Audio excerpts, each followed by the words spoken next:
Hello, good morning student. Today we are discussing on the psychological law of consumption.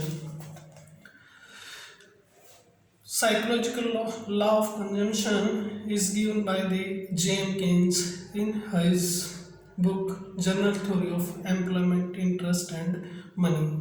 It is the fundamental law of consumption.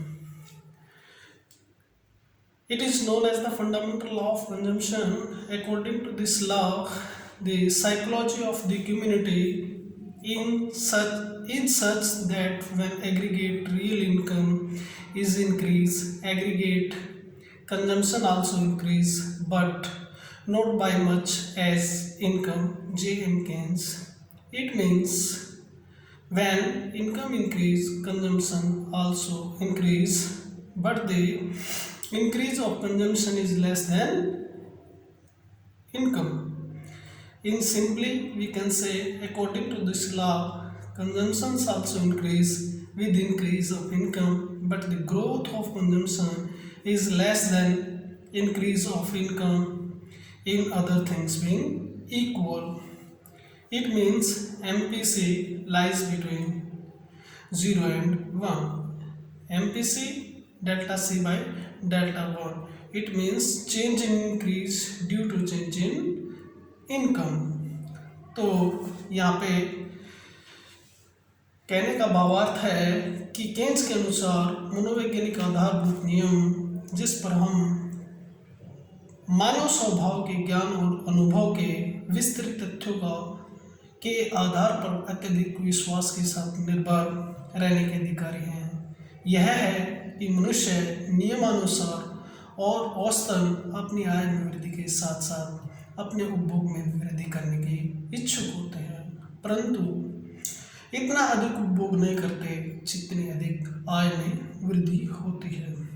अर्थात सीमांत उपभोग प्रवृत्ति अर्थात MPC margin propensity to consume सदैव धनात्मक रहती है, अर्थात आय बढ़ने के बाद उपभोग में सदैव वृद्धि होती है।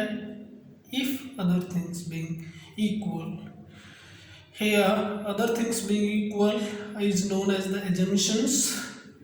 These are first assumption is there is no change in the psychological and institutional factor, अर्थात मनोवैज्ञानिक तथा संस्थागत अवस्थाओं में किसी प्रकार का कोई परिवर्तन नहीं होता, जैसे समाज के रीति रिवाज, फैशन, रुचि, लोगों की आदत, जनसंख्या, आय का वितरण, कीमत आदि में कोई परिवर्तन नहीं होगा। दूसरा नॉर्मल कंडीशंस या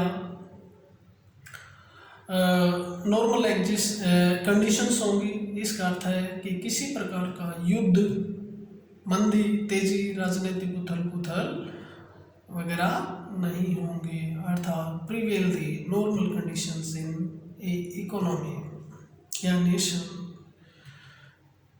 थर्ड वन इज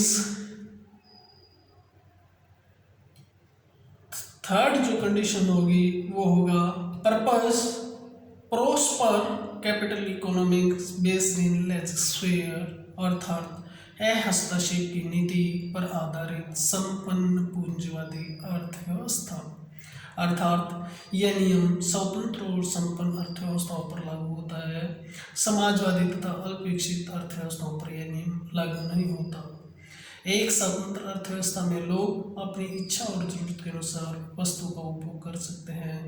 आर्थिक मामलों में सरकार का कोई हस्तक्षेप नहीं होता, अर्थात अमेरिका और यूरोप जैसी जो पूंजीवादी आधुनिक विकसित अर्थव्यवस्थाएं हैं उन्हीं पर यह नियम लागू होता है। रूस और साम्यवादी चीन जैसी अर्थव्यवस्थाओं पर यह लागू नहीं होता। अब हम साइकोलॉजिकल लॉ ऑफ कंजम्पशन अर्थात मनोवैज्ञानिक नियम को एक तालिका व एक डायग्राम के माध्यम से दिखा सकते हैं। जैसे तालिका में दिखाया गया है कि आय 0, 50, 100, 150, 200, 250, 300 और 350 की दर से बढ़ रही है, जबकि उपभोग 50 इनकम का लेवल जब 0 है तो भी उपभोग 50 है।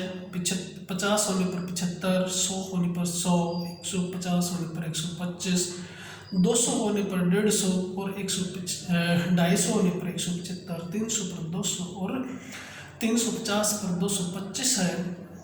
अर्थात आय बढ़ने पर उपभोग बढ़ रहा है, परंतु उपभोग के बढ़ने की दर आय की तुलना में काफ़ी कम है।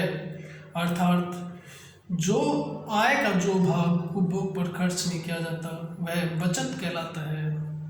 प्रारंभिक अवस्था में जब मनुष्य की आय शून्य या बहुत न्यूनतम होती है तो ऐसी अवस्था में सेविंग नेगेटिव होती है। जैसे कि तालिका में दिखाया गया है कि प्रारंभिक अवस्था -50, उसके बाद -25 और आय एक न्यूनतम स्तर 100 जहाँ पर मनुष्य अपनी आवश्यकताओं को ही संतुष्ट कर पा रहा है वहाँ पर सेविंग 0 है। उसके बाद जैसे जैसे मनुष्य की आय बढ़ती जाती है उसका उपभोग आय की तुलना में कम बढ़ता है, तो ऐसी स्थिति में बचत निकल कर आती है। यहाँ पर दिखाया गया है कि सी अर्थात कंजम्पशन के दो भाग बनाए गए हैं, एक सी ए और दूसरा बी वाई अर्थात सी ए अर्थात ऑटोनोमस कंजम्पशन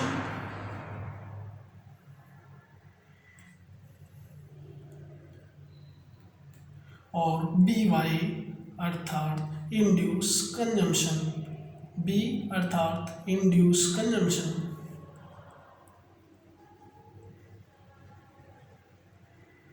इंड्यूस कंजम्पशन का अर्थ है कि आय बढ़ने के बाद उपभोग बढ़ेगा। इंड्यूस कंजम्पशन को हम MPC अर्थात delta C by delta Y के नाम से भी जानते हैं। यह उपभोग वक्र के स्लोप को भी बताता है अर्थात इसके ढाल को भी बताता है। इसी तालिका को रेखा चित्र की सहायता से स्पष्ट किया जा सकता है। जैसे दी गई तालिका के आधार पर एक रेखा चित्र का निर्माण किया गया है जिसमें OX अक्ष पर इनकम और OY अक्ष पर कंजम्पशन दिखाया गया है। 45 डिग्री रेखा इनकम लाइन या AS रेखा है। इसके अंदर CC उपभोग वक्र है, CA और BY है अर्थात जब आय शून्य होती है तो उपभोग का कोई न कोई मनुष्य को सत्र रखना पड़ता है, जैसे CA अर्थात ऑटोनोमस कंजम्पशन कहते हैं। आय बढ़ने के बाद जो उपभोग बढ़ता है उसे इंड्यूस कंजम्पशन कहते हैं। तो यहाँ पर दिखाया गया है कि जो उपभोग है उसका जो स्लोप है वो आय से कम है अर्थात MPC lies between 0 and 1. MPC is the slope of consumption function. It means कि जो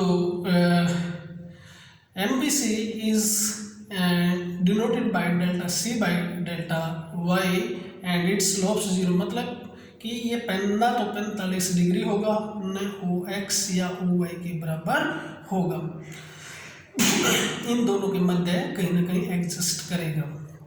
अर्थात according to this law MPC is low and the level of consumption is low or in a economy is under the grip of low level of income and employment.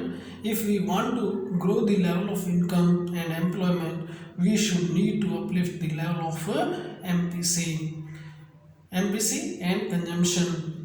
तो इस प्रकार ये दिखाता है कि अगर किसी देश को अपने आर्थिक विकास करना है तो उसे अपने जो जनसाधारण है या अपनी जनसंख्या है उसके लिए कंजम्पशन बढ़ाना होगा, नई नई वस्तुएं लेके आनी पड़ेंगी, उनका आय का स्तर बढ़ाकर क्या करना पड़ेगा, उनके उपभोग को बढ़ाना पड़ेगा, जैसे consumption is functions of income में दिखाया गया। अर्थात आय बढ़ने पर ही उपभोग बढ़ता है।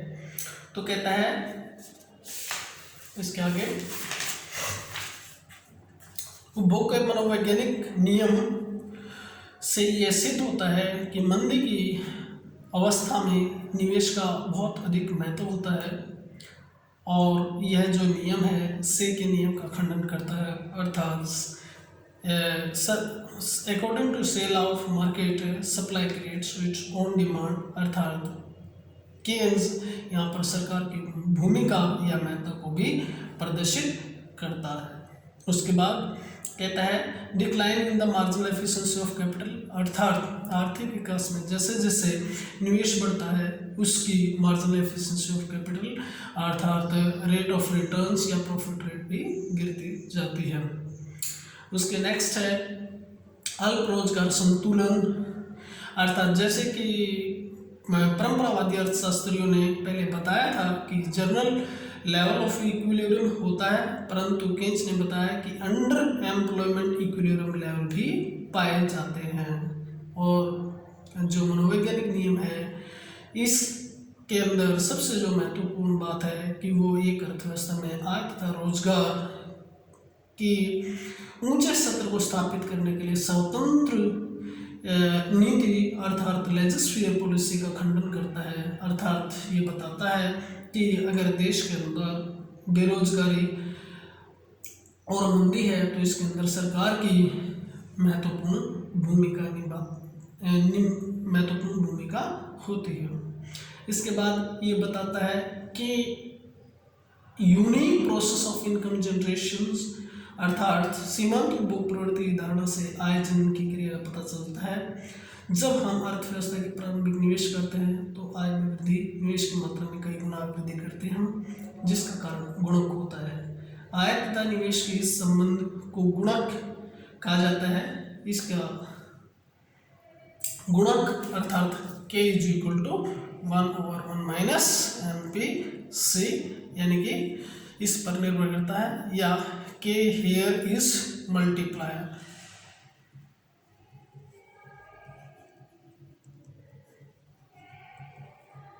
और MPC हमने दिखा रखी है डेल्टा CY डेल्टा Y, और higher the MPC higher the value of multiplier, k is denoted to multiplier, MPC = delta CY delta Y। तो यहाँ पे बताता है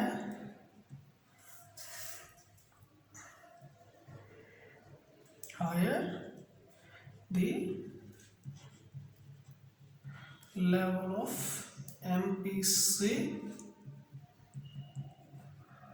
higher the level of multiplier, means जितनी ज़्यादा MPC होगी, अर्थात फॉर एग्जाम्पल